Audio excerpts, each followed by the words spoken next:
Okay. Pag sinabi ganon, Same. okay, maraming mga training. Hallelujah. Ngayon, alam po natin na sa mga training na physical, hindi po madali. Yung mga pumapasok po as uniform personnel, matindi po ang training na kanilang pagdadaanan bago po sila makapasok sa kanilang serbisyo. Okay, pagkat alam nila na hindi nga pwede, even halimbawa, mga nag-take ng criminology, hindi dahil ikaw ay graduate, hindi dahil ikaw ay pumasa sa exam, automatic ka na pulis ka na agad. Tama po ba? Meron pang automatic. Except for the PMA kasi nag-aaral pa lang sila, nagte-training na talaga sila. Okay. But, sa mga regular school, alam niyo po ang nangyayari? Pero actually, lahat naman talaga. Magte-training pa po iyan. Kailangan nilang makapasa. Nung college po kami, nag-duty din kami sa isang training center ng mga pulis. Nakikita talaga namin kahit mga babae po, pinapalubog talaga sa putikan. Okay? Kailangan nilang mag-undergo strength training, even their mind, kailangan matatag kasi nga hindi pwede ang weakling sa training. Dahil nga yung sa training part na iyon, doon po sila inihahanda para sa talagang actual na kanilang kakaharapin in their field. Alam po natin iyan. Ngayon, tayo man po sa buhay pananampalataya and in spiritual calling, this is also a process that we have to undergo. Marami po ang bumabagsak kahit pa napaka-anointed na mga tao kapag nalagpasan nila or hindi nila napagdaanan ang tamang training in faith. Marami po akong kilala na natanggap ang banal na spirito pero hindi naman nakapanatili sa katotohanan. Marami po ang nakuha na the anointing power of God, pero hindi nagtuloy. Bakit? Doon na po nagkakaproblema sa training part. And yun po yung malaking responsibilidad ng lingkod ng Diyos na itinalaga sa isang iglesia na kailangan tignan, i-check ang mga church member that they are undergoing the right process of training. Amen? Dahil hindi naman po kami naitalaga na wala din po kaming in-undergo na training. Kay Pastor Raymond, ilang taon ka nga bago ka na-commission as pastor? 7 years? 7 years. Ako po, 5 years sa Taguig, pero mas marami pong taon doon po sa Isabela. Okay? Kasi ever since po, kabataan naman ako, nasa church na ako. Sabihin natin mula bata pa ako, nasa church na talaga ako dahil nga ang magulang ko ay pastor. Pero yung sabihin natin naglingkod ako is right after my right after po na ako ay pumasa. I mean, nagtrabaho na kasi during my college days, sobrang hectic ng schedule ko. Ang hirap talagang isabay. Ngayon po, so ibig sabihin, kung sabihin natin 20 years old, ako talaga nagseryoso. Ibig sabihin, ilang taon na ako ngayon? I have 14 years, okay, na nagpapatuloy po, okay, sa pananampalataya. Pero, the time na natanggap ko ang banal na spirito, I am 12 years old. Doon pa lang, nag-start na po akong nagtuturo. Okay, 12 years old pa lang. Okay, tumatayo ako noon kahit sa matatanda.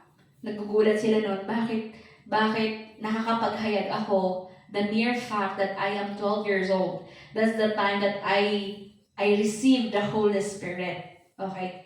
Pero that time, nakita ko din yung lack of training dahil nga, although nagbabasa ako ng Bible, pero kulang sa guidance dahil nga kulang pa sa nagtuturo. Even though nag-start din ako ng paglilingkod sa Ilagan, I served there mga 3 years, then paulit-ulit po na ang banal na spirito reminding me na there is something that I have to learn. Okay? Na every time na nagpapaawit po ako noon, I was the worship leader before, Laging ipapakita niya sa akin pag binuksan ko yung mga mata ko, lagi ang tinig ng banal na spirito, I am looking in John chapter 4 verse 24. Ang Diyos po ay humahanap sa mga totoong sasamba sa Kanya sa spirito at katotohanan. Ngayon, sa prosesong iyon, napapatanong ako kung ikaw ay naghahanap sa dami, kasi puno po palagi iyon, kahit yung kung paano po nag-umpisa ang Ilagan Church, sa garahe din po namin. Nagsimula din po talaga as house church. Una sa terrace namin, nung kulang na, nagpadamara. After that, pinagawa ng side na garahe iyon. Doon ginawang worship place for how many years? But praise God, ngayon, napakalaki na po ng kanilang church. Okay. Of course, matagal na po sila. So, yun din po yung pinapangarap natin. Ano po? Tayo naman po ay nag-uumpisa pa lamang. Kaya nga, bakit napakahalaga na sa pag-uumpisa ng iglesia, baby pa lang tayo, kumbaga, as a church, ngayon, we have to step up sa tamang proseso ng training na kailangan natin. Sa totoo lang, hiwa-hiwalay po tayo para tayong Luzon, Visayas, Mindanao na church. Okay. Pero salamat sa Diyos, pinagkakaisa niya tayo even online. Hallelujah! Amen! Kasi nga, nailathala na. In the book of Matthew, kahit hindi mo pa mapuntahan ang mga lugar na iyon, lalawak pa rin ang gospel. Okay? And this is the online platform. We have this online church. Okay? But of course, we need the physical gathering. We still have the need of the physical fellowship kasi nga kailangan pa rin po natin iyon. Amen? Kaya nananalangin tayo na tunay nga na dito sa Aurora, okay, tulungan nyo kami sa panalangin. Kailangan ng workers para sa pagpapaayos sa Wenceslao because the goal of this year, mawin natin ang ating Jerusalem. Kailangan nating mawin ang ating Jerusalem kasi ang hirap, ang bigat talaga po. Na you are going to Judea, you are going to Samaria, you are going, ikaw naghahayag sa iba-ibang tao. Pero paano naman ang iyong mismong minamahal sa buhay? Kaya kailangan po natin subukin lahat. Subukan. We have to try. We have to keep on trying. And we keep on praying for our own Jerusalem, ibig sabihin pag Jerusalem, our family, that they will come to Christ because that should be our reward, okay, of staying faithful. And now, kung after trying, wala pa rin, then it's up to God, ganun na po. Pero tayo po, hindi po mawawala sa atin the burden para sa ating pamilya. Kaya, the transfer to Wenceslao, isa po yun sa project this year, and isa din po, opening of Pangasinan on-site, and hopefully for Tagoloan also, we are praying on the 3rd quarter of this year or 4th quarter na sila din naman ay matutukan din. Ngayon, sa iglesia nito, kailangan na po natin talaga ng seryosong mga manggagawa. Natutulong sa mga lingkod ng Diyos kasi kung mapapansin nyo, may mga times that we still lack. Pag pareho kami ni Pastor Ray na sobrang pagod, spiritual, pagod sa physical, minsan hindi na po namin kinakaya. That's why we need you to step up. We need you to grow in faith. Nakalagay yung isa dito. Kasi kailangan po namin ng mga mag-a-assist sa amin. This church is not a one-man church na isa lang ang trabaho. Okay? If you want reward, you have to work with us. But because before working, of course, we need to be trained for righteousness. Hallelujah. Alam po natin that the anointing power of God, yun po ang magmamarka ng isang tao ay tinawag niya para sa kanyang kaluwalhatian. But the training, okay, the preparation and training, ito po, okay, kailangan pong maihanda ang bawat isa na kailangan maging matatag. Marami pong nakatanggap ng banal na spirito na nawawala pa rin. Bakit? Hindi na-maintain. Kaya ang maintenance po ang kailangan natin. Ang training po, okay, sabihin natin that the anointing marks us. Okay? Siya ang magmamarka sa atin na tunay nga we are called by God But in the training process, ito po ang magkwa-qualify sa atin para po sa kanyang gawain. Sa napagdaanan po namin, years in the church, sa kung saan po kami na-train, marami po kaming na-witness, naka-receive ng Holy Spirit, nag-start ng gawain, nagagamit na rin sa church, pero bumabagsak pa rin. And this is what we need to prepare. Ito po yung kailangan nating mga paghandaan. Kaya nga po, dito, halimbawa lang, isang example po natin, na hindi dahil na-receive mo agad ang Holy Spirit, kailangan ikaw na agad ang leader. Hindi po ganoon yun. Tignan po natin sa buhay po ni David. Alam niyo po ba, tama po na bata pa lang siya, in 1 Samuel, chapter 16, doon po siya na-anoint. Okay. Unang Samuel. Okay. Saan yung tissue? Excuse me.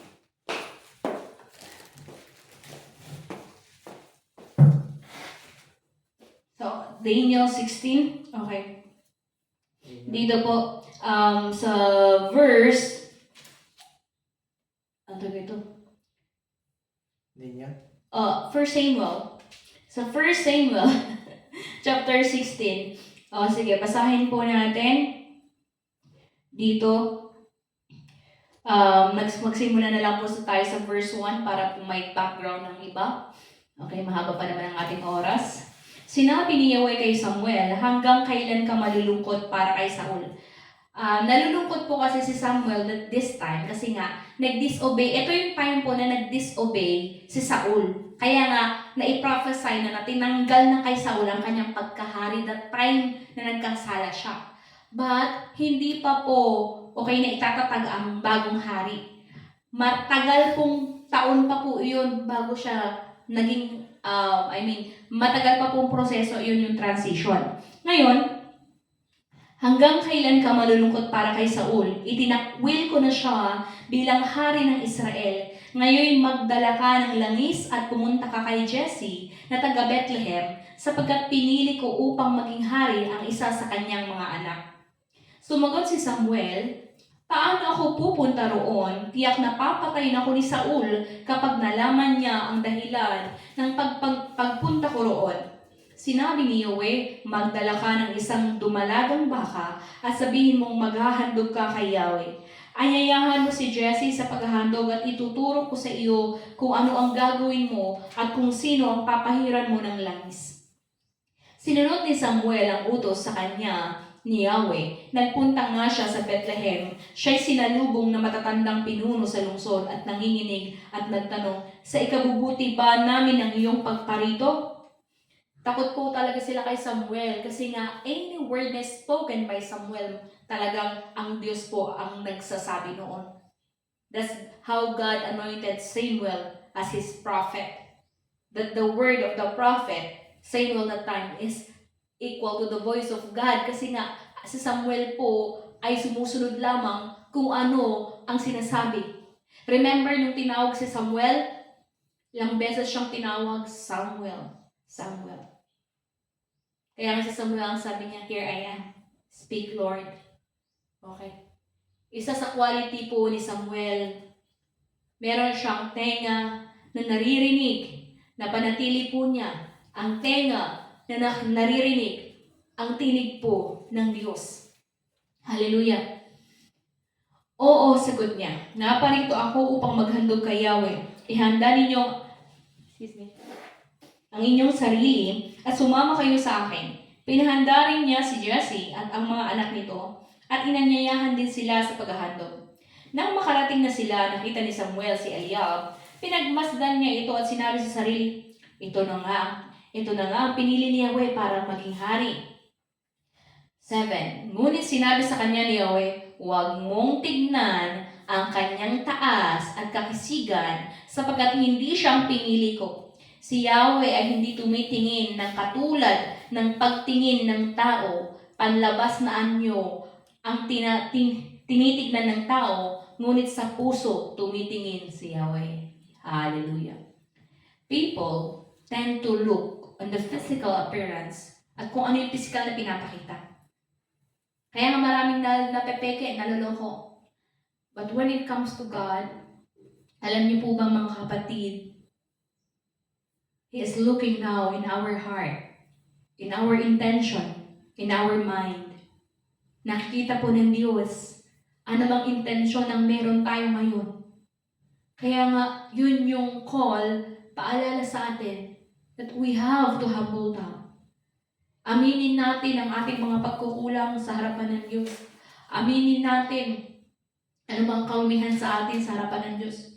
Hindi mo naman kailangang ipaglalandakan lahat ng mga kalokohan mo o lahat ng mga kahinaan mo. But between you and God, ikaw at ang Diyos, when you pray, iharap natin ito sa Diyos na we have to be willing enough na maituwid ng ating Diyos. Amen.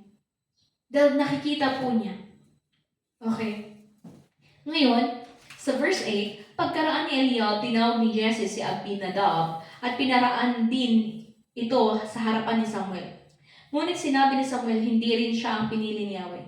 Tinawag ni Jesse si Sama, ngunit sinabi rin ni Samuel na hindi ito ang pinili ni Yahweh. Isa-isang tinawag ni Jesse ang 7 niyang anak, ngunit wala sa kanila ang pinili ni Yahweh. Kaya tinanong ni Samuel si Jesse, mayroon ka pa bang anak na wala rito? Mayroon pang isa, ang bunso na nagpapastol ng mga tupa, sagot ni Jesse. Sinabi ni Samuel, ipasundo mo siya, hindi natin sisimulan ang paghahandog hanggat hindi siya dumarating. So verse 12, at sinundo nga ang anak na ito ni Jesse, siya'y makisig na binatilyo, malusog at maganda ang mga mata. At sinabi ni Yahweh kay Samuel, siya ang pinili ko. Buhusan mo siya ng langis. Kinuha ni Samuel ang sungay na sa sidlan ng langis at binuhusan niya si David ng langis sa harapan ng kanyang mga kapatid. At nilukuban si David ng Espiritu ni Yahweh. Mula noon sumakanya na ang Espiritu ni Yahweh. Pagkatapos si Samuel ay bumalik naman sa Rama. I want to read in the ESV version 13. Then Samuel took the horn of oil and anointed him in the midst of his brothers. And the Spirit of the Lord rushed upon David from that day forward, and Samuel rose up and went to Ramah. Hallelujah. This is the day, na na-anoint si David as King of Israel. Tanong, did he automatically replace Saul? Hindi po, tama. Bilang bata na tinawag, ibig sabihin, it represents every one of us na lahat po, lalo po, mga baguhan, na ngayon pa lang kahit po anong edad ninyo, pero kung ngayon pa lang po kayo nakakarinig ng salita ng Diyos, ibig sabihin, you are all considered as baby in faith dahil nga bago pa lang na nakakarinig ng salita ng Diyos. Okay. As bilang bago pa lang, ibig sabihin or bata pa lang, katulad po ni David, even you receive the Holy Spirit, you receive the name Jesus, it is very important.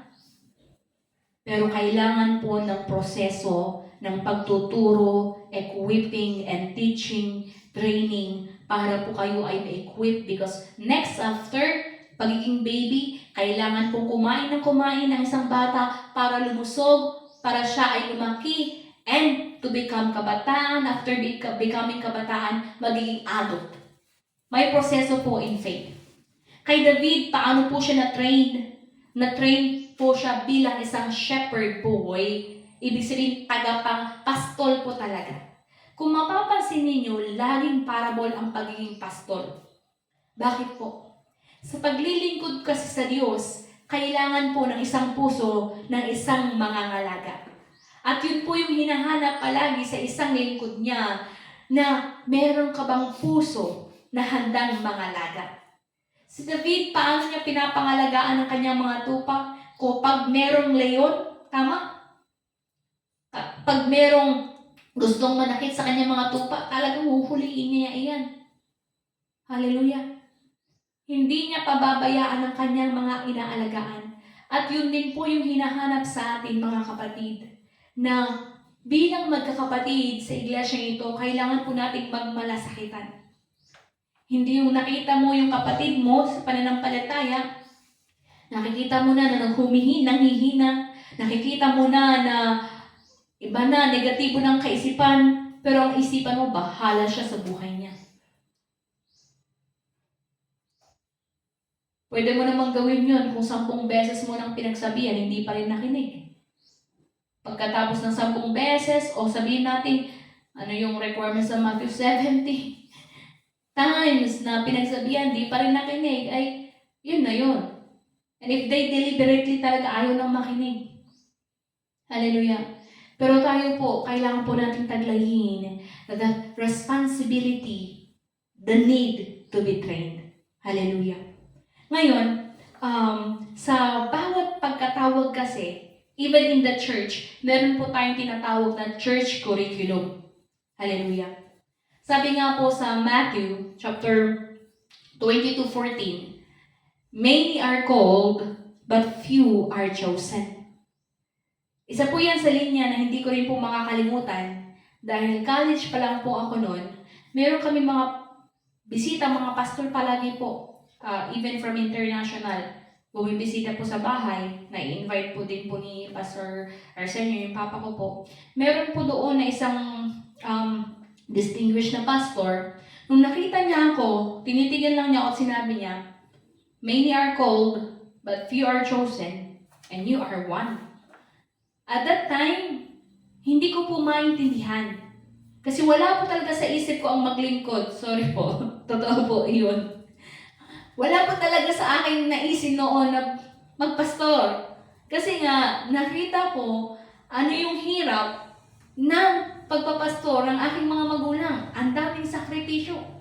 Bata pa po ako, nakikita ko na iyon. Sabi ko, nakita ko din yung sakripisyo ng aking kuya. Bilang pastor, sabi ko, bakit ako magpapastor? Sabi ko ganun. Alam niyo po yung paninindigan ko, kaya medyo kabado na yung kapatid namin bunso. Sabi ko, pwede naman siguro akong maglingkod. Kahit hindi ako magpastor. Maglilingkod ako sa ibang paraan, pero maglilingkod pa rin po ako.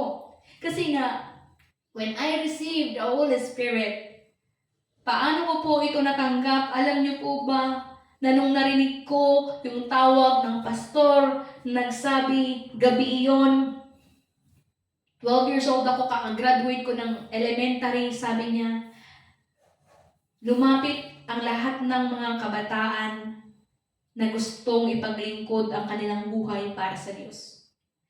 Upon hearing that sentence and that call, ang ako po ay pumaharap. Kahit hindi ako nagsasalita, gusto ko, wala pong ganun. Nag-step forward ako. And by stepping forward, doon po yung naranasan ko, of course, napalaya sa mga demonyo sa akin. At that instance, I received the Holy Spirit. Buong gabi po ako na umiiyak, hindi tumitigil.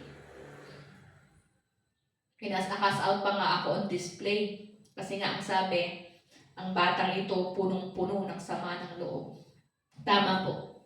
Kaya po yung warning sa mga magulang, paalala po, be careful of your words. Kasi pag hindi na-debrief ang bata, naiiwan kasi siya. Naiipon na ng iipon. Kaya kailangan yung ma-cast out. Yun po yung nangyayari sa general curses. Na, yun, doon nga din po, nagsorry din ang aking mga magulang, na ganun kasi ginawa sa kanila noon. Kaya, yun din yung ginawa nila ngayon. Sa nung sila ay naging magulang na. Okay? Pero hindi lang naman po sila. Sa lahat kasi noon, lahat ng masasamang salita, naiipon lang sa akin. Hindi ko alam na kailangan ko pala talagang magpatawad. I don't know how. Paano ba gagawin iyon? Natanggalin yung mga masasakit na salita na narinig ko. Okay. But I thank God sa dakila niyang pag-ibig. Unti-unti niya akong tinuruan. Kailangan mapalaya tayo sa lahat po ng sama ng loob. In the book of Matthew, sa Lord's Prayer pa lang, alam niyo po, alam niyo ang Lord's Prayer, idinadalangin natin palagi. Ano po ang sabi doon? patawarin mo kami katulad ng pagpapatawad namin. At yun po yung prinsipyo ng Diyos na kailangan po nating mapalaya. Now, kaya nga po, tinututukan din natin ang mga magulang para makat na siya, makat na yung mga sumpa na tayo na mismo pala sa ating bunganga ang nagde-declare ng blessing. Ang dyablo, hindi po niya susumpain ang inyong anak. Pero, sa kagagawan ng magulang, nasusumpa ang anak. Kaya nga po, paano yung pastora? Hindi naman na po mababawi iyon, yung mga nasambit ko. O ba't mo sasabihan na bobo yung anak mo? Talagang maging bobo iyan. Pastora, ganito gagawin ko. Matalino ka. Yes, declare blessing. Kaya tinuturuan ko ang bawat magulang, you have to have faith in Jesus. For you, sa inyo na mapuputol ang mga sumpa para mapagpala po ang susunod na henerasyon. Wala na po kasi tayong magagawa in the past. Yung mga tapos na. Pero ang pinakamahalaga ngayon is yung ngayon. Ngayon na naririnig natin ang salita ng Diyos, ngayon na itinutuwid tayo ng Diyos, at magmamatigas tayo sa ating sariling prinsipyo, doon na po tayo nagkakamali. Paano ipinapakita ng Diyos sa atin ang kanyang habag? Sa mga panahon na binibigyan niya tayo ng pagkakataon na makarinig ng kanyang salita. According to Romans chapter 10 verse 17, faith comes from hearing and hearing the word of God. Ibig sabihin, kailangan lang po talaga natin na mapuno ng salita ng Diyos upang ang salita ng Diyos, ang otoridad ng salita ng Diyos, ang siyang mapangyayari sa ating buhay. Kaya check, ano ang pumupuno sa atin? Anong salita ang pumupuno sa atin? Yun talaga ang magro-rule in our system. Kaya napakapalad, masasabi ko talaga. Alam niyo po ba, lalo na yung mga baby ngayon, tas ang mga magulang tumanggap na ng salita ng Diyos, sabihin ko yung baby na yun, napakapalad. Kasi baby pa lang, talagang nalalay hands na. Dati hindi alam yun. Dati hindi talaga alam. But yun nga po, hindi na natin question ng Diyos, bakit hindi pa noon? Bakit noon hindi? But we don't have the right to question God. But we have to be grateful enough na bawat isa sa ating mga kapatid ay binibigyan ng pagkakataon na maituwid ang bawat isa. To receive the anointing of God and to be trained for His righteousness. Alam niyo po ba mga kapatid? Okay, napakahalaga ang pagtawag ng Diyos sa atin. Marami po talagang tinatawag pero hindi lahat ay sumusunod. Okay? Few are chosen, the chosen ones. Pag sinabing the chosen ones, they are chosen because they also chose to serve. Kahit pa ilang deklarasyon that you are chosen to serve, if you don't have the heart na maglingkod sa Diyos, wala din po. Okay? Paano po i-prepare ng Diyos ang isang tao? Sa aklat po ng unang Korinto, 1 Corinthians chapter 1, 27,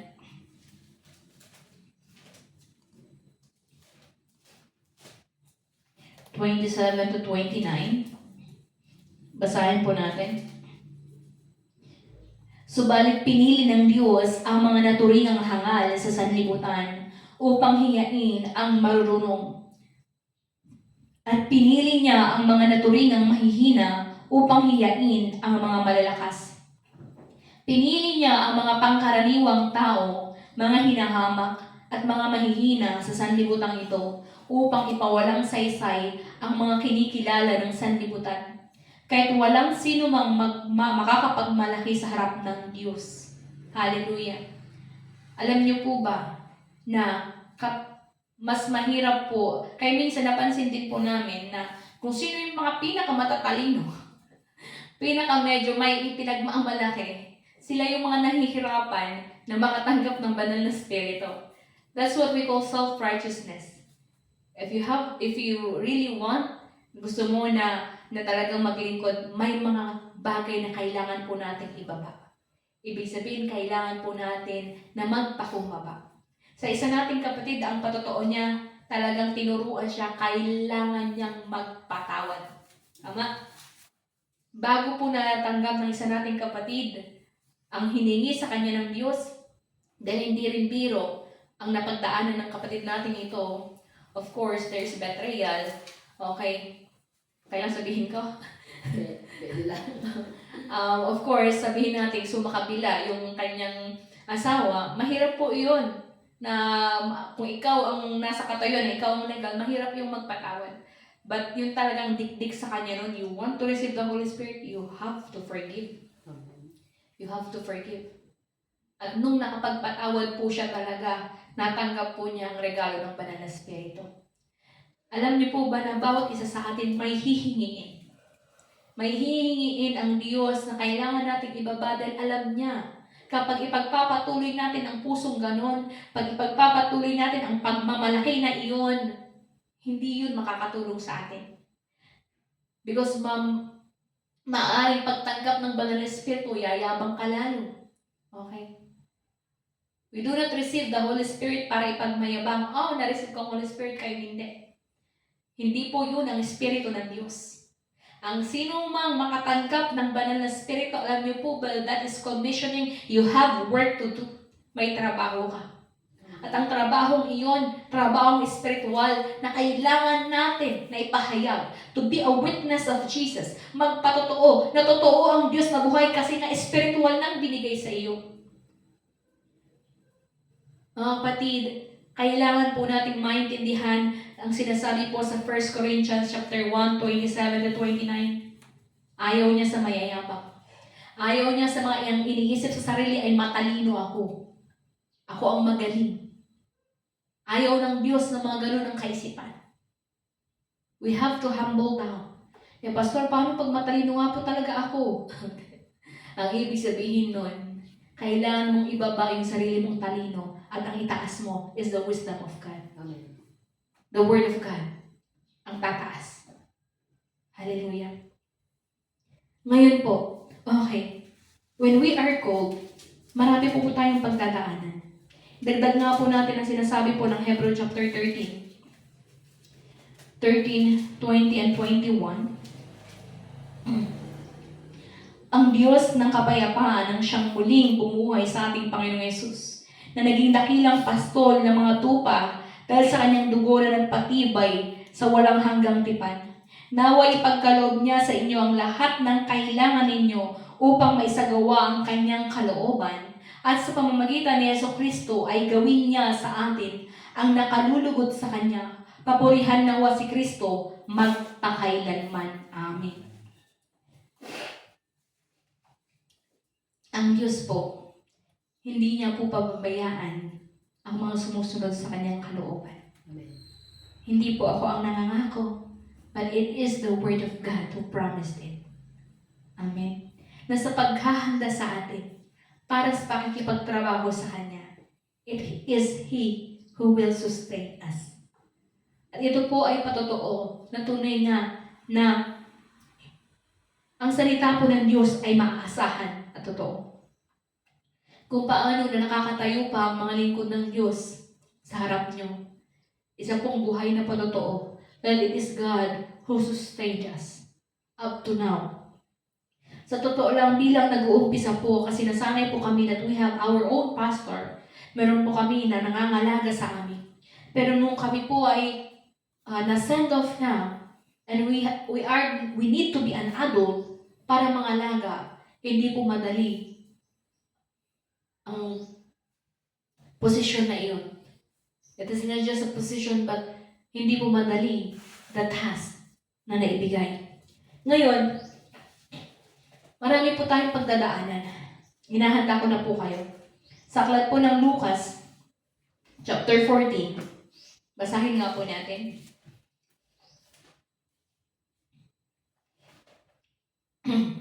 Luke 14, 26-27. Sabi po dito, hindi maaaring maging alagad ko ang sino mang umiibig sa kanyang ama at ina, asawa at mga anak, mga kapatid, at maging sa sarili niyang buhay ng higit sa akin. Hindi po ibig sabihin neto na hindi na po natin sila iibigin at kamumuhian natin sila. This is issue of priority. Amen po. 27, ang hindi magpasan ng sarili niyang krus at sumunod sa akin ay hindi maaaring maging alagad ko. Hallelujah. Kapag tayo po ay pinili na natin ang katotohanan, at tunay nga na hindi naman po natin may pagkakaila na may mga mahal pa po tayo sa buhay na hindi pa po tumatanggap sa ating Panginoon Yesus. Now, this is the issue of priority.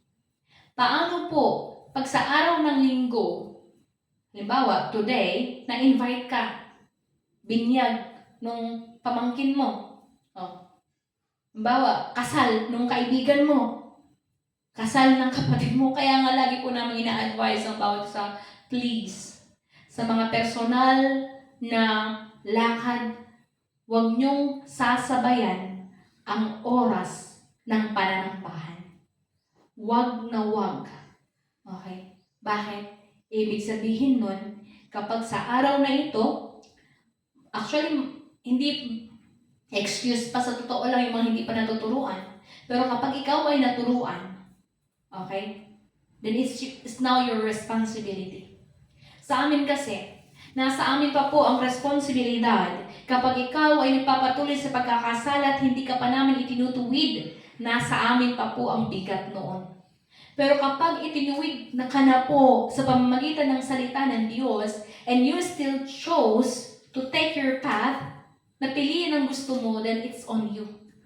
Ganun po yung responsibility.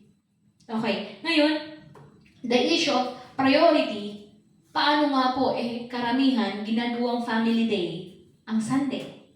Kaya nga, ginagawa natin ito, but when it comes to Sunday, we call it the Lord's Day para ma-inculcate na po sa atin, maisapuso natin, it is the Lord's Day, it is not my day. Gets? Na sa araw na ito, araw ito ng Diyos at hindi ko ito pagmamayari. At kung sa araw na ito, pinili ko ang sarili kong kalooban, hindi ko siya piniling papurihan, then pinagnakawan ko ang Diyos sa kanyang mismong araw. Isipin mo kapatid, 6 na araw ibinigay na po sa atin para maghanap buhay, para gawin yung mga personal nating gawain, isang araw lang po para sa Kanya. Hindi pa natin maibigay. How greedy are we? Okay? Kaya napakahalaga po na sa araw na ito, maipakita natin na hindi tayo taga-mundo, tayo po ay Kanyang anak. Sa araw na ito, makikita sino ang mga anak ng Diyos na masunurin sa Kanyang salita. Paano yun? Kokonsensyahin ka. Kaya din sinabi po namin, huwag na huwag niyong itataon ng libing sa araw ng linggo. As ang ibig sabihin nun, ang sinamba mo sa araw na iyon, ang patay. Usual. Nung nandun pa po tayo doon sa Barangay 3, nandun tayo sa highway. During worship, may maririnig ka na, di kita, ayan na, dadaan. Every Sunday. Sabi kong gano'n. Grabe naman ang mga ito. Hindi nila alam, okay, na ang ginagawa nilang pagrespeto sa patay sa araw ng linggo ay paglapastangan sa Diyos. Kaya nga, ang uulitin po natin ang Lucas chapter 14 verse 26, hindi maaaring maging alagad ko ang sino mang umiibig sa kanyang ama at ina, asawa at mga anak, mga kapatid, at maging sa sarili niyang buhay ng higit sa akin. Ibig sabihin, above all, we have to prioritize God Himself. Bago mo unahin ang iyong sarili, unahin mo muna ang Diyos. Ibig sabihin, lahat kailangan ang mas mataas pa rin, ano ang kalooban ng Diyos. Yun po ang ibig sabihin nun. Not your tradition, not your emotion, not your own na sarili mong pag-iisip, pero ano ang katuwiran ng Diyos sa bagay na ito. Kaya hindi naman po namin kayo binibigla. Kaya unti-unti namin kayong tinuturuan para unti-unti, ganun po pala ang kailangan gawin. And that is the process. Kaya nga po may proseso ng pagtuturo para sa kaluwalhatian ng Diyos. Kaya ang kailangan lang talaga maiset ngayong linggong ito, sa oras na ito, maiset ang ating mga puso't isipan, we have to be ready to be trained for righteousness. Paano po? Pastor, ayaw ko pa pong iwanan ang mundo. Mahal na mahal ko pa po ang mundo. Then it's up to you. Kasi sa pananampalataya sa kaligtasan, wala naman pong pilitan. Pero our intervention sa mga bagay po na hindi natin saklaw, we have to battle in prayer. Madali po ba iyon? Na dati ginagawa mo, normal lang kasi na sumuway. Dati, normal. Pero mararanasan natin the shift na kapag nagsimula ka ng sumunod, mas mamahalin mo na ang pagsunod. Hallelujah. Kaya yun po yung tema natin by this year, Oh my soul, delight in Jesus. Ano pong ibig sabihin nun? Ang magiging kagalahan na po natin ay ang pagsunod sa Diyos, hindi yung pagsunod sa sarili nating kapritsuhan. Yung pagsunod sa sarili nating gusto. But we have to set aside our own. We have to uplift God's will in us. Bakit? Ang utos po niya, the Great Commission in Matthew 28, verse 18 to 19. Matthew, basahin nga po natin. Tapos introduction pa pala ito, ano? Pwede ba tayo mag 2 hours siya? Matthew 28, 18 to 19. Okay. Lumapit si Jesus at sinabi sa kanila, ibinigay na sa akin ang lahat ng kapangyarihan sa langit at sa lupa. Kaya't humayo kayo, gawin ninyong alagad ko ang mga tao sa lahat ng mga bansa. Bautismuhan ninyo sila sa pangalan ng Ama, ng Anak at ng Espiritu Santo. Turuan niyo silang sumunod sa lahat ng iniutos ko sa inyo. Tandaan ninyo, ako'y laging kasama ninyo hanggang sa katapusan ng panahon. Hallelujah. Una, tayo po ay tinatawag ng Diyos para sumunod sa Kanya. He will anoint us. He will prepare us. Doon sa proseso din na iyon, magkakaroon ng conflict sa ating sarili, magkakatanggalan ng mga tinik sa atin. Okay? Marami tayong pagdadaanan, pero those are preparation para tayo po ay maging kagamit-gamit para sa Kanyang kadahilanan. Hallelujah. Wala pong acceleration na pagkatapos mo na-anoint, ikaw na agad ang gagamitin. Pagkatapos mo natanggap ang banal na Espiritu, automatic na. Of course, there's the power of the Holy Spirit. We cannot deny that. But there we have, dahil nga sa mga nakatanggap na ng banal na Espiritu, ang challenge na ngayon is paano mo naisin na magdaan sa proseso na ikaw ihanda for the glory of God. Sa mga hindi pa naman po nakatanggap ng banal na Espiritu, first time na naririnig ngayon, ano ang banal na Espiritu? Ang banal na Espiritu po ibinibigay upang tayo po ay magtaglay ng kalakasan, makapanatili at magamit na tunay nga we will witness the name Jesus. Okay? To be a witness of Jesus. Ang ating Panginoon Jesus, tignan niyo po, maging siya ay anak ng Diyos. Automatic ba, baby pa lang siya? Naghayag na. Of course, there's a chance nung siya ay little boy sa templo. Pero once lang iyon na nailathala. After that, inantay ang 30 years. Dahil po, alam na alam ko ito. Alam niyo po ba yung panalangin ko noon? Gawin mo lamang po akong pastor kapag ako na po ay 30 years old. Nangyari po talaga. At the time ng maihahayo na kami dito, magtuturn na po ako ng 30 that time. 29 na ako noon. Okay. Nung na-send off kami, 29 ako. So, 6 months lang, nag 30 years old na ako. Kasi po, Sa 30 years old kasi, kaya mo nang maghayag sa mga matatanda. Lagi kasi nilang sasabihin, sino ka, bata ka pa. Mas marami pa akong nakain na bigas kaysa sa iyo. Yun naman po yung mga disadvantage ng mga bata-bata at nakatanggap na. Pero meron pong buhay, katulad po ni Timoteo, okay, na Timothy, even though siya ay bata, but he has that adult faith naman. Okay? Ngayon, ang ating Panginoon Jesus, siya din po ay nag-undergo, nag-antay.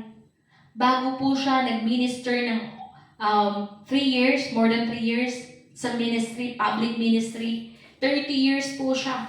Okay? Na tumulong din.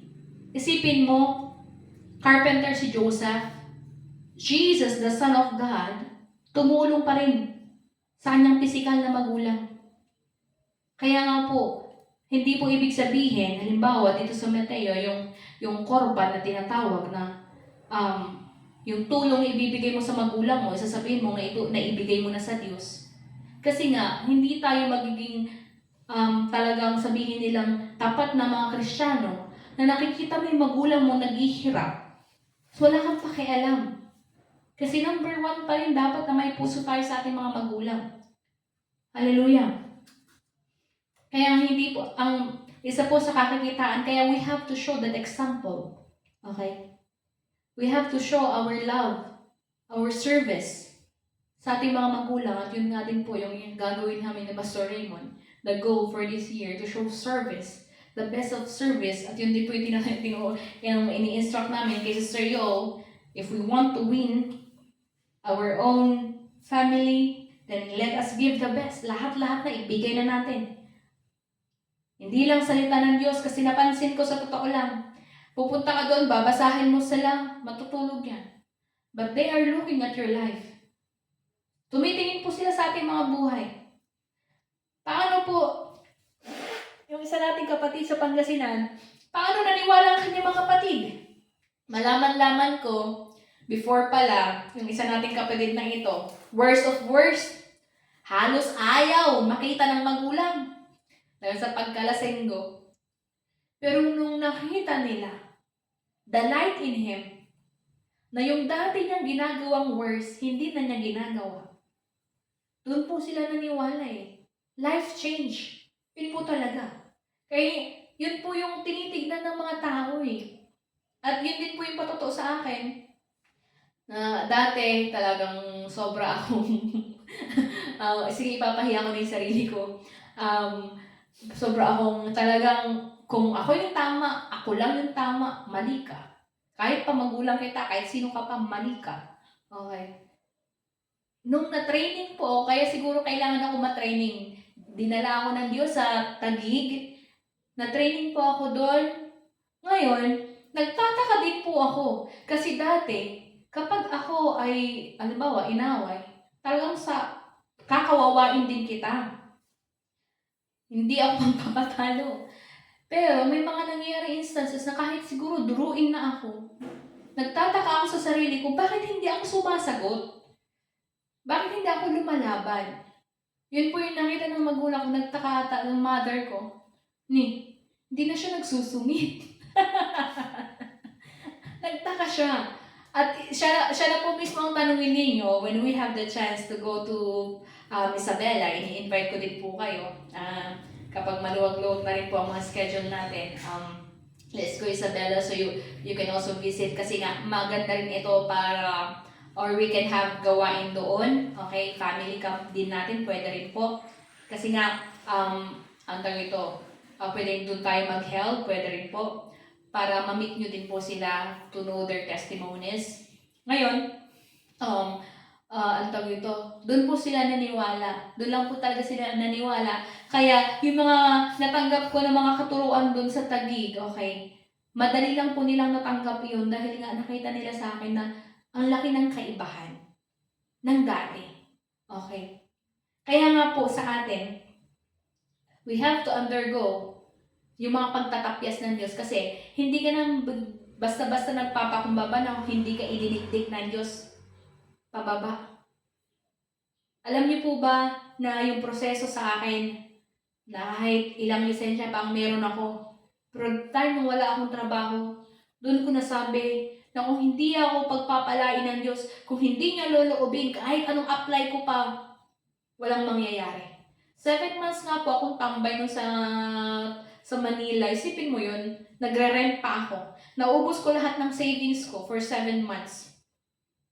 Pero hindi po yun, yung pera na yun na nagasto, sabihin na natin, o sabihin natin kulang din ako sa wisdom that time. Pero yun nga, yun pala yung time kasi na kailangan kong mag-concentrate, okay, to absorb the Word of God. And after that, binigyan pa rin naman po ako. Kasi ang prayer ko na noon, nung wala na ako, ubos na yung savings ko, Mama, bigyan mo naman po ako ng ikabubuhay dito. Alangan namang manghingi ako, nakakahiya yun. And then dun po ako binigyan ng trabaho na, kung tignan niyo po kung paano nakikinig ang Diyos sa mga bawat panalangin. A word that will sustain me while I am in training. Binigay po ng Diyos.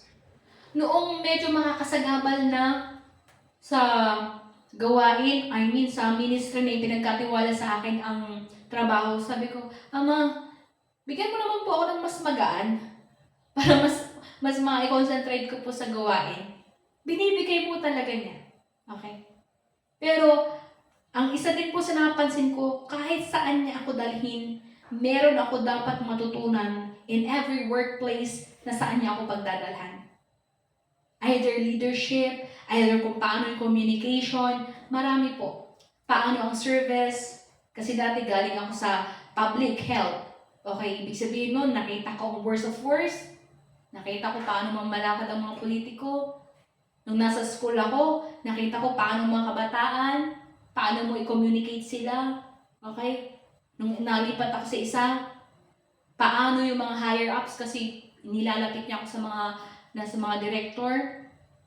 Nung yung present at ongoing na trabaho naman, hospitality, doon ko naman natututunan paano ba ibigay ang best service sa mga guests. At yun naman po ay nakukuha ko na paano ko naman ito, yung mga learning na iyan, magagamit ko para sa pagpapatuloy sa gawain ng Diyos. Ibig sabihin, in every situation, kailangan nating makuha ano ba ang itinuturo ng Diyos in this part of my life. Kung saan ako inilagak ng Diyos, ano ba ang gusto niyang ituro sa akin sa bagay na ito. Hallelujah.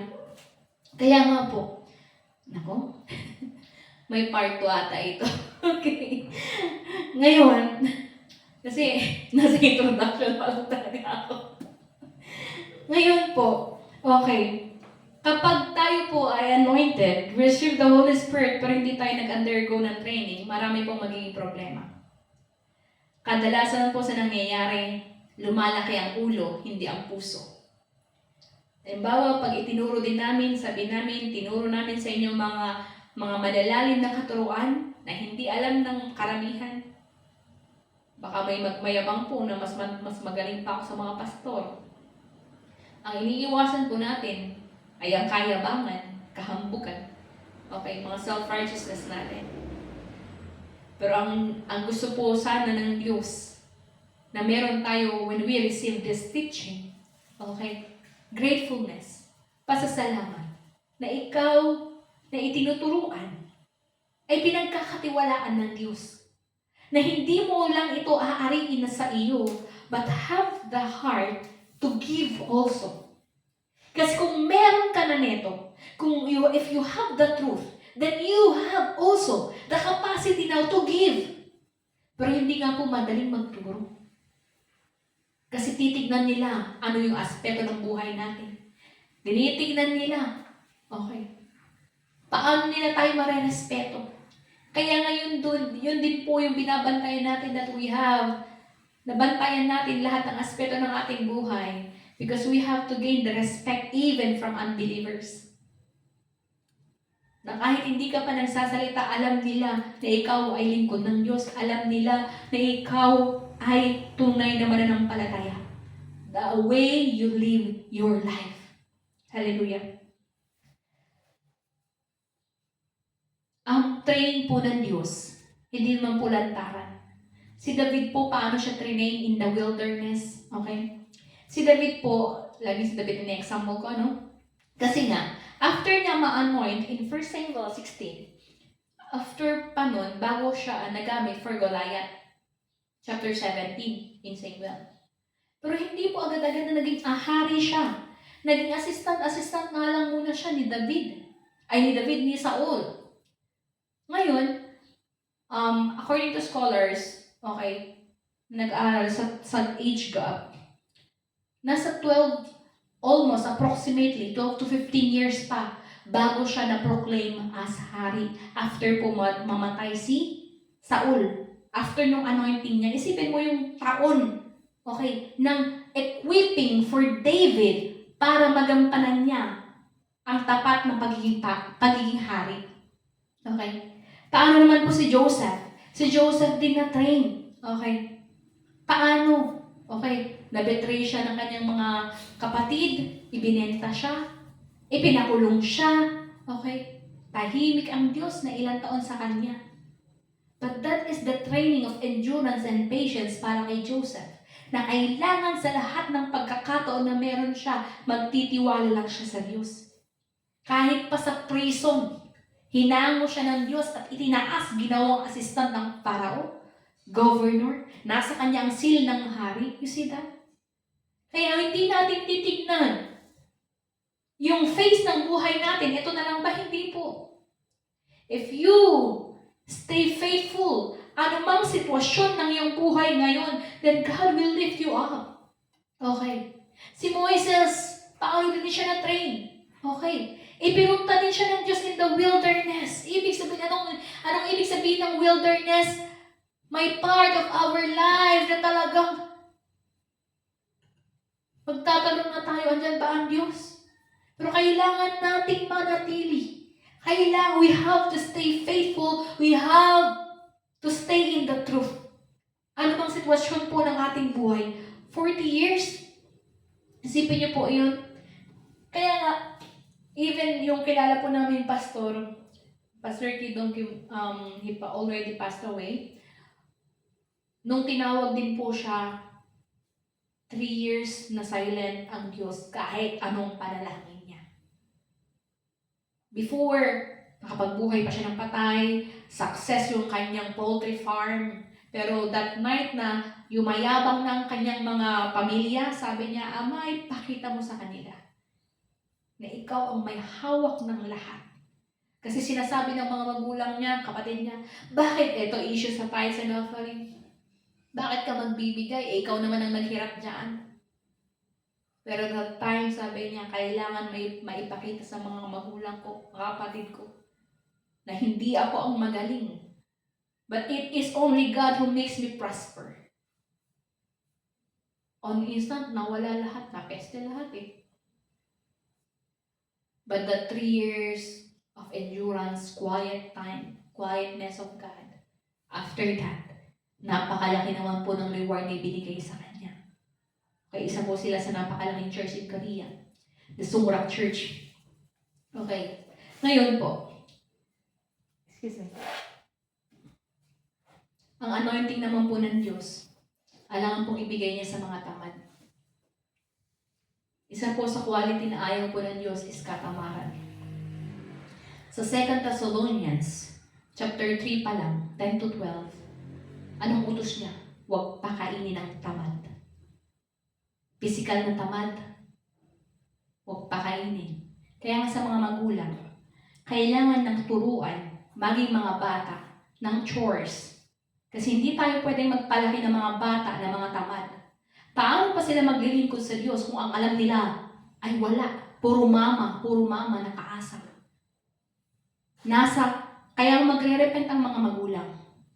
Kung ano ang iyong anak, ganun ang pagpapalaki mo.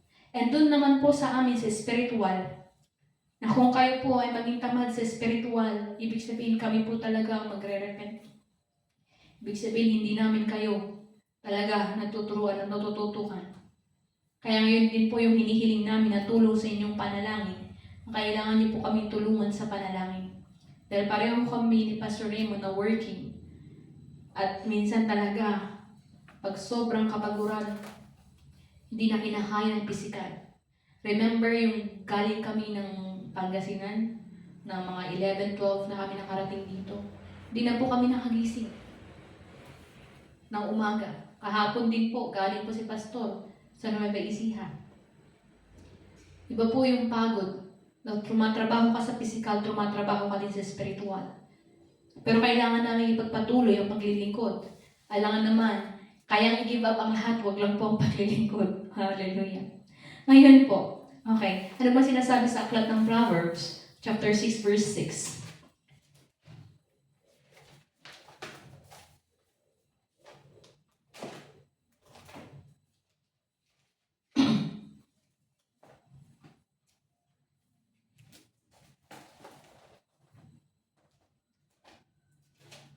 Proverbs chapter 6, verse 6, basahin po natin. Sabi po dito, tignan mo ang mga langgam, ikaw na taong ubod ng tamad, pamumuhay niya'y masdan mo, at nang ikaw ay mamulat o matuto sa mga langgam na napakasipag. Okay. Kung ikaw ay tamad, pagmasdan mo daw ang mga langgam, mga langgam pa ang magtuturo sa atin. Mas matalino pa ba sila sa atin? Tayo na binigyan that intellect of God. Pero that ways of ng mga langgam kailangan nating matutunan. Ulitin ko, ayaw ng Diyos ang tamad. Paano tayo pagkakatiwalaan ng spiritual na gawain kung sa physical tamad tayo? Sa totoo lang. Proverbs 10, chapter 4, ang kamay na tamad ay tiyak na magdaraw. Ngunit magbubunton ng yaman ang kamay ng masisino.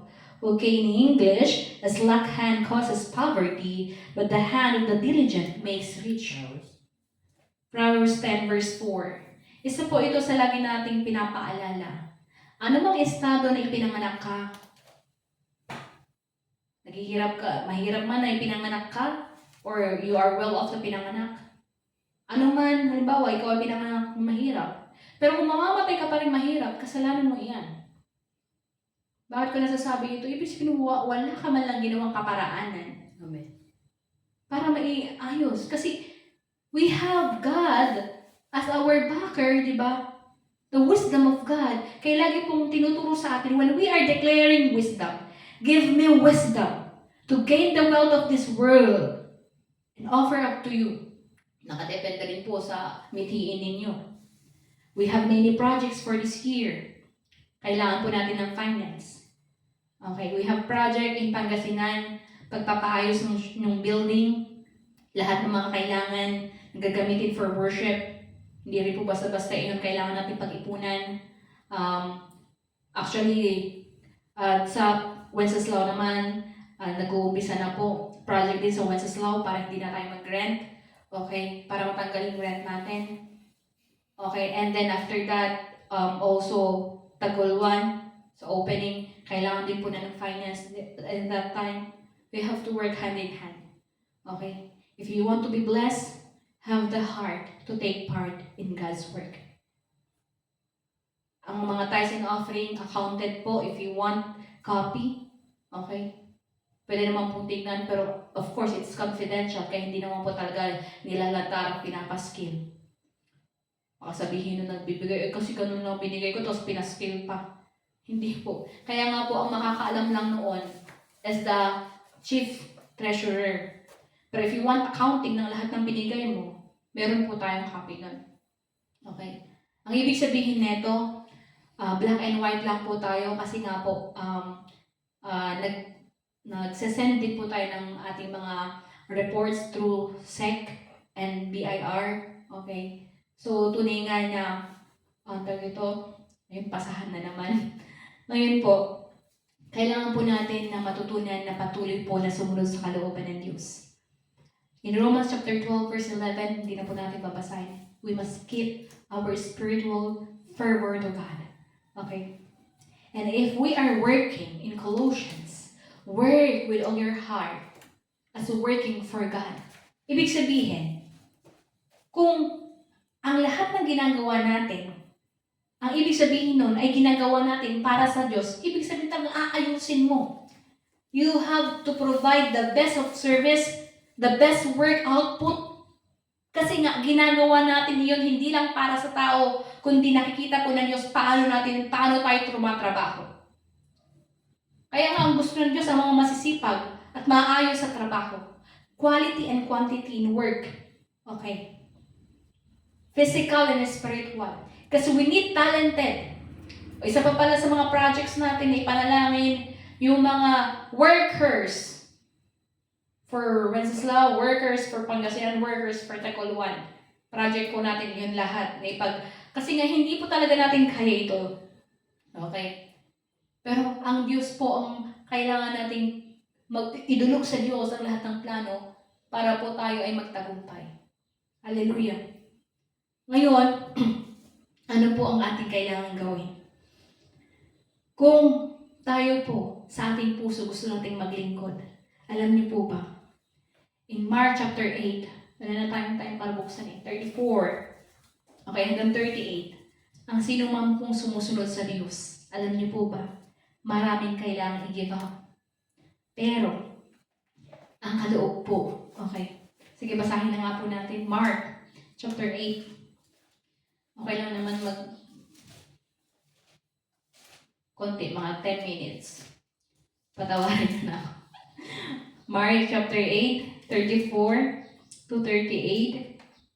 Pinalapit ni Jesus ang mga tao at ang kanyang mga alagad at sinabi sa kanila, ang sino mang nagdanay sa sumunod sa akin ay dapat itakwil ang kanyang sarili, pasanin ang kanyang krus at sumunod sa akin.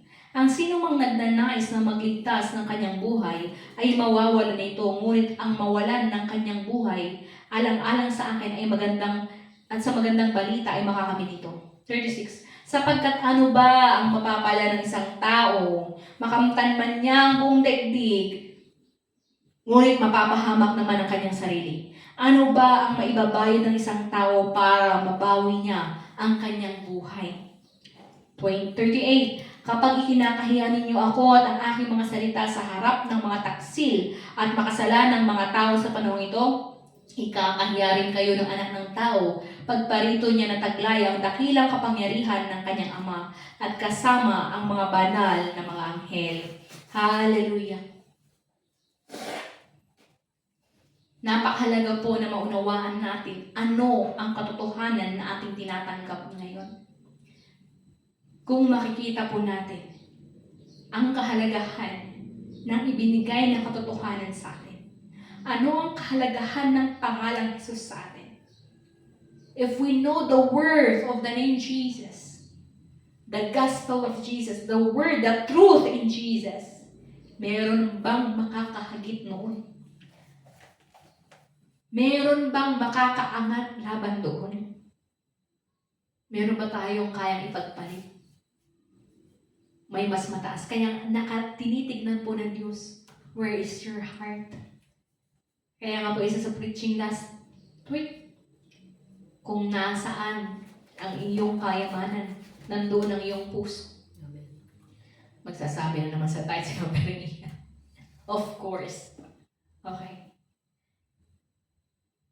Kung ikaw ay may pakialam sa gawain ng Diyos, ipapakita ng Diyos ang lahat ng pangangailangan ng iglesia. Okay?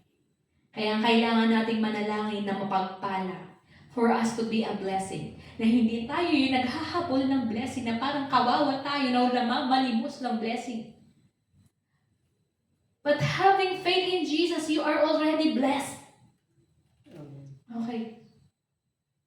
Sa mga nagnanais na magamit, sa mga nagnanais na makatanggap ng banal na spirito, the call of God now, be prepared for service.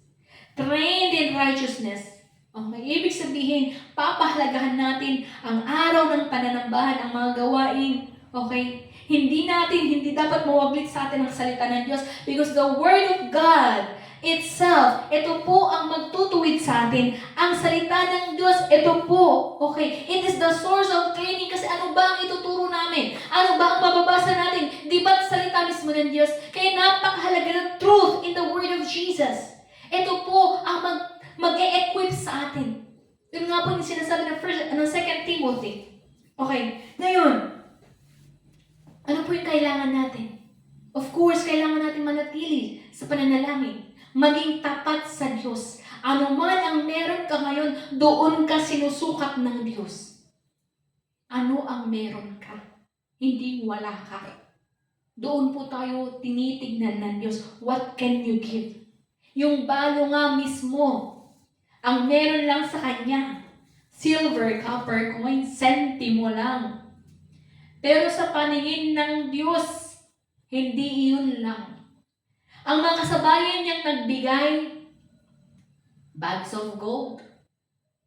Pero alam niyo kung kanino nalugod ng lubos yung matandang balo ng bigay ng sentimo. Bakit? Alam ng Diyos na yun na lang po ang meron siya.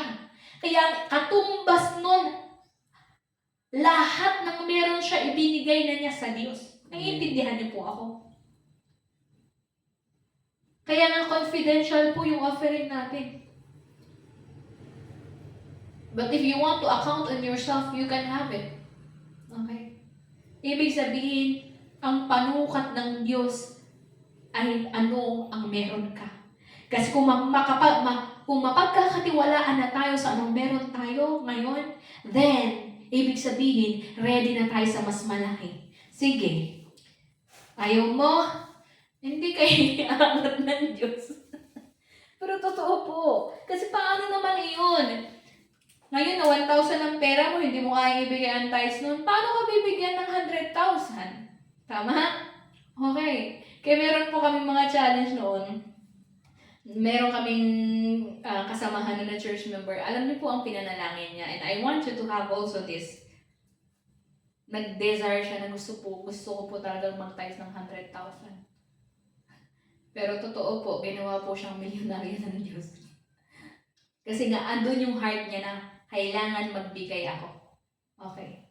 Kasi para saan po ang yaman natin? Kung hindi po natin iaalay din sa Diyos, then ibig sabihin that's only personal. Hallelujah. Sa pera pa lang kasi doon muna makikita ang puso ng isang tao. Paano naman po yung wala ako? Kung walang-wala ka talaga, ibigay mo yung oras mo para sa Diyos.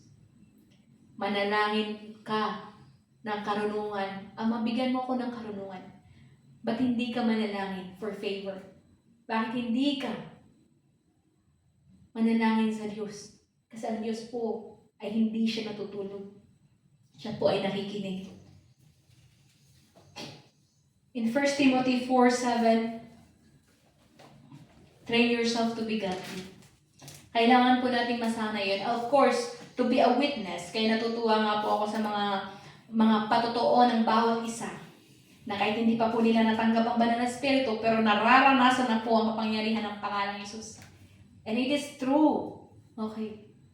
Kasi nga tignan mo, sa karanasan nating totoo sa pangalan ng Jesus at ipapatotoo natin sa ating mga kaibigan, trumatrabaho na po tayo para sa kaharian ng Diyos. Amen. Kasi nga, iba po ang impact ng patotoo natin sa mga nakakakilala sa atin. Okay? Hallelujah. Okay, 5 minutes more. So, punta tayo sa main text. 2 Timothy.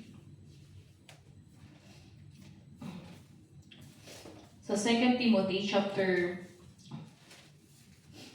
3.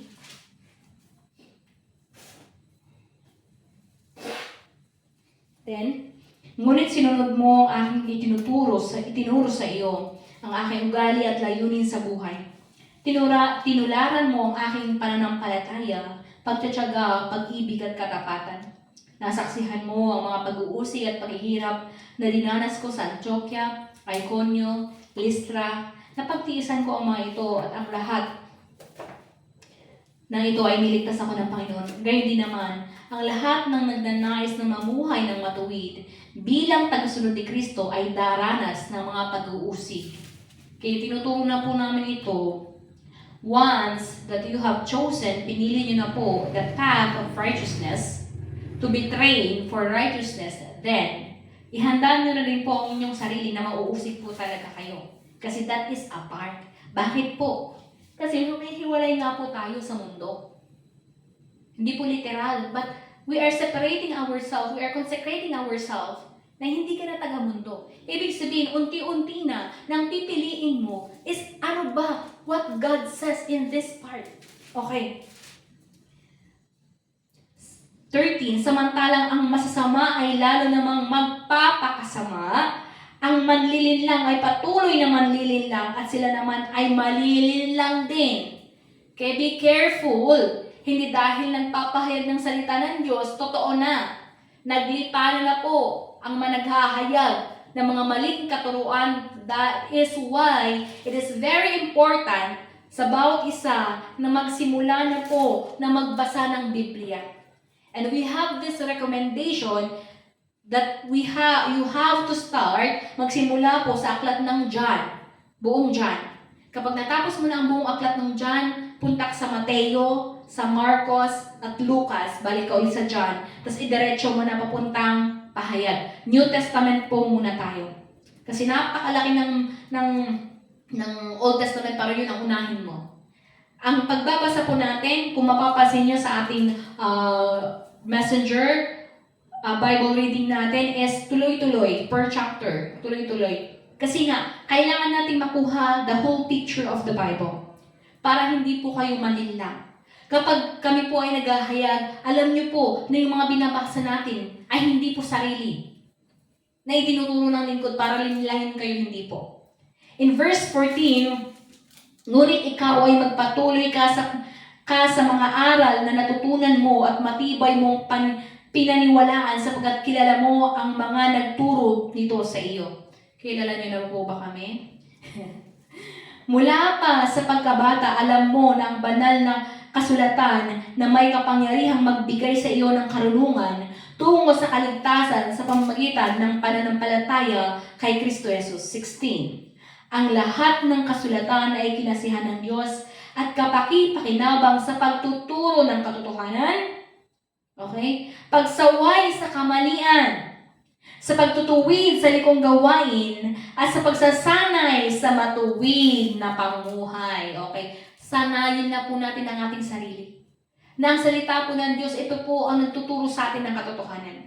Ito din po ang nagtutuwid sa atin. Okay? Sa ating mga kamalian. Kaya nga, it is normal na masaktan tayo kapag nakakarinig tayo ng salita ng Diyos dahil nga dati hindi natin alam. Kaya akala natin okay lang. Pero ngayon, pag naririnig natin, ay, kasalanan ba agad yun? Ganun ba yun? But this is the Word of God, kaya nga kailangan natin tanggapin. Ngayon, at kapag nasanay na tayo, na sa salita ng Diyos tayo umaasa, doon po tayo, we are being trained for the righteousness of God. And in 17, upang ang lingkod ng Diyos ay maging ganap at handa sa lahat ng mabuting gawain. You see that?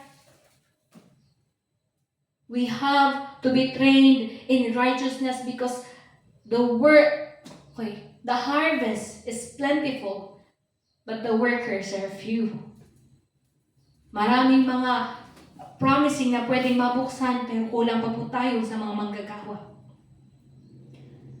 Kailangan po natin ng mga tao na handa, na tunay nga na ipagkaloob ang kanilang buhay, at tunay nga paglingkuran ng Diyos.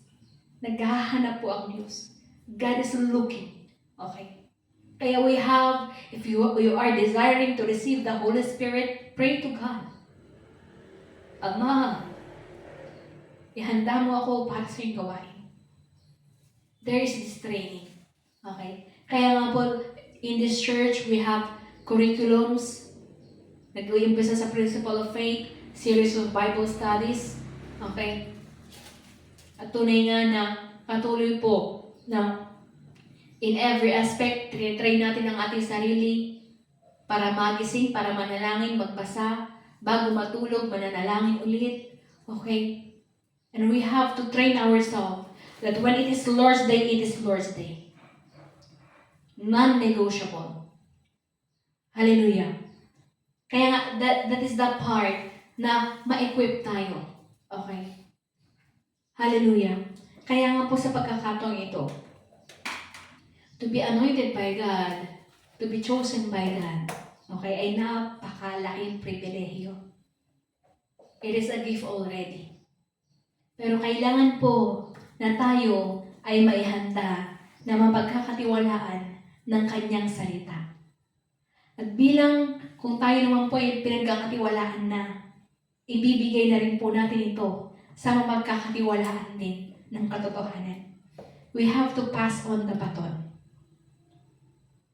Na sooner or later, kayo din po ay maghahayag na ng salita ng Diyos. But be ready. Be trained for righteousness. May physical training, may spiritual training. Ang hinahanap ng Diyos ay tunay nga, of course, number 1, tumatanggap sa Kanya. At tunay nga handa na ipaglingkod ang kanyang buhay para sa Kanya. Tandaan po natin, one of the qualities na ayaw ng Diyos is pagiging tamad. One of the qualities na mapapansin mo in the book of Proverbs, even Jesus, ayaw po nila yon. Kasi nga, kaya may trabaho po tayong gagawin. Of course, ayaw na ayaw din niya ang mga mayayabang at mapagmataas. Kaya nga in 1 Corinthians 1:27-29, pinipili niya ang tingin ng mga tao ay walang maibubuga. Yung mga minamaliit ng tao, yun pa yung pipiliin ng Diyos. Bakit? Gustong ipahiya ng Diyos ang mga pangangatuwiran ng tao. Kaya mahirap po din sa katotohanan ito, magmamarunong tayo. Be teachable. Maging ako man, kami ni Pastor Raymond, marami pa po kami kailangang matutunan actually. Na hindi po natatapos ang aral sa katotohanan. Kaya sa pagkakataong ito, tayo nga po'y manalangin. Tayo nga po'y magpakubaba sa harapan ng Diyos. At tunay na kapatid, ikaw na nakakarinig ng salita ng Diyos ngayon, there is a call of God for service. Pero una, siguraduhin muna natin sa ating puso. Tayo ba ay totoo sa kanyang harapan ngayon? In John chapter 4, verse 24, ang Diyos humahanap sa mga sumasamba sa Kanya sa spirito at katotohanan. And of course, hinahanap niya din sa atin ang mga gustong maglingkod sa Kanya at ipahayag ang katotohanan sa Kanyang pangalan. Tayo nga po'y magpakumbaba sa lahat ng ating pagkukulang. Tayo nga po'y manalangin sa mga nagnanais po na maglingkod sa Diyos. Let us pray for the Holy Spirit. Na tunay nga na tayo po ay magabayan, gaya po ng awitin natin kanina. You have to pray for the Holy Spirit to come and move in us. Let us call the name Jesus 3 times and begin to pray. Jesus, Jesus, Jesus. Father God, Ama, salamat sa iyong mga salita na siyang naihayag, Ama, sa araw na ito. Ama, o Diyos, nais namin na sumunod. Nais namin na Diyos na magpatay ka. Na sa taong ito, lubos mo kaming pagpalain.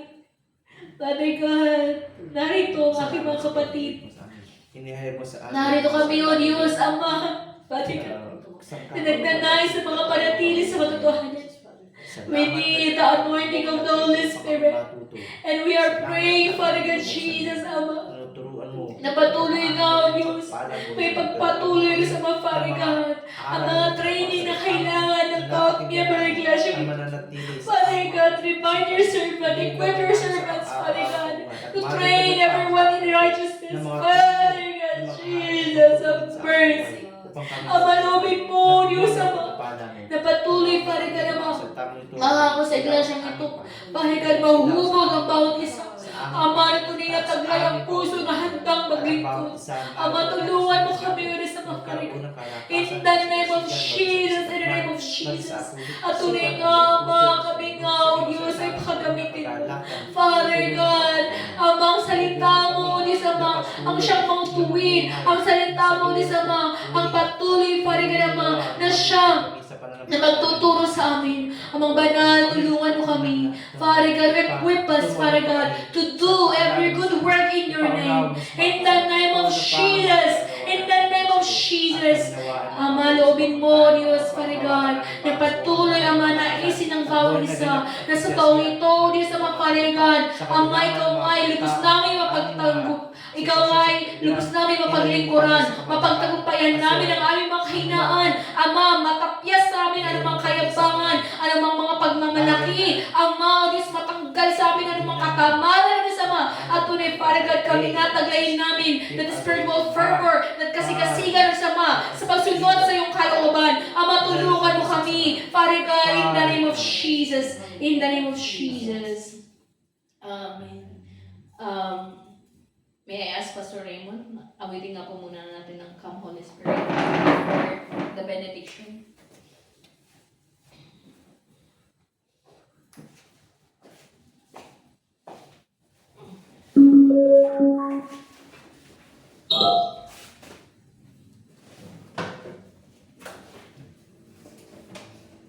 Mga kapatid, sa lahat po na nagnanais na makipagtrabaho sa Diyos, naisin nga po natin na lumapit sa Kanya na may pagpapakumbaba. To desire, to receive the Holy Spirit.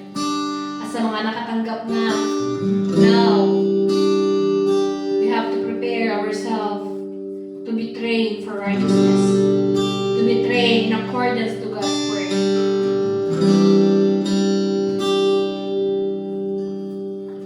Holy Spirit, fall on me now. I need your anointing. Come with your word. I love you, Holy Spirit. You're captivating my soul. And every day I grow to love you more. Come, Holy Spirit, fall on me now. I need your anointing. Come with your love. I love you, Holy Spirit. You're captivating my soul. And every day I grow to love you more. Reaching for your heart, you hold my Tulungan mo kami, Diyos, Panginoon. Ihanda mo ang bawat pusong isa. All the vessels of all the church members to receive the Holy Spirit. To receive the anointing of the Holy Spirit.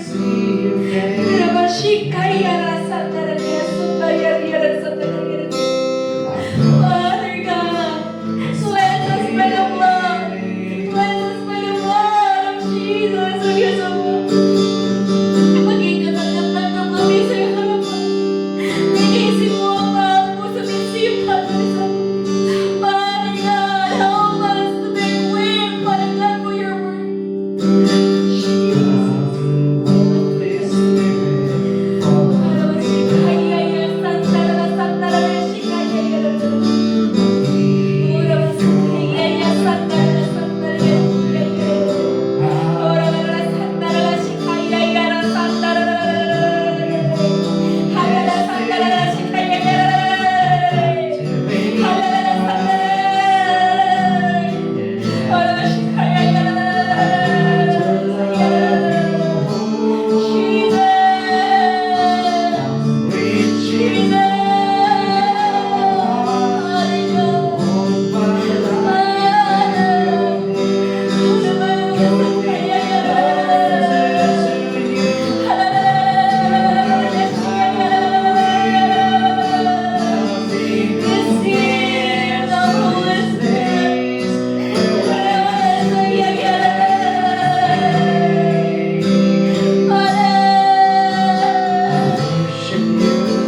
Receive the power of the name Jesus. Be healed in Jesus' name. Nothing compares to this place where I worship you.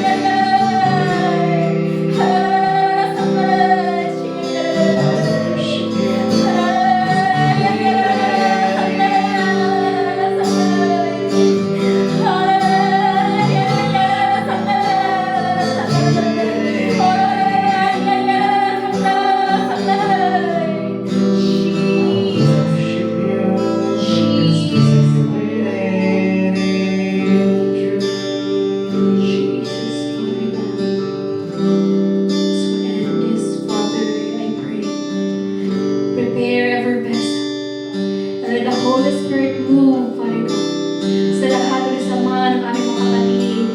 Who was on site and online. Sa aming mga kapatid, Father God, who are worshiping now with us. We pray for the power of the Holy Spirit to manifest in everyone. Father God, touch the hearts. And ang lahat ko rin sa mga Father God, ng mga nagdanais na makipagtrabaho sa iyo, ikuwipas. Father God, empower everyone. In Jesus' name. In Jesus' name. And this we pray, depending only on the most powerful name. The name above all names. In Jesus' name. Amen. Pinapalik ko po kay Pastor Ren. The benediction. Tayo po lahat ay yumuko. Tumayo at yumuko.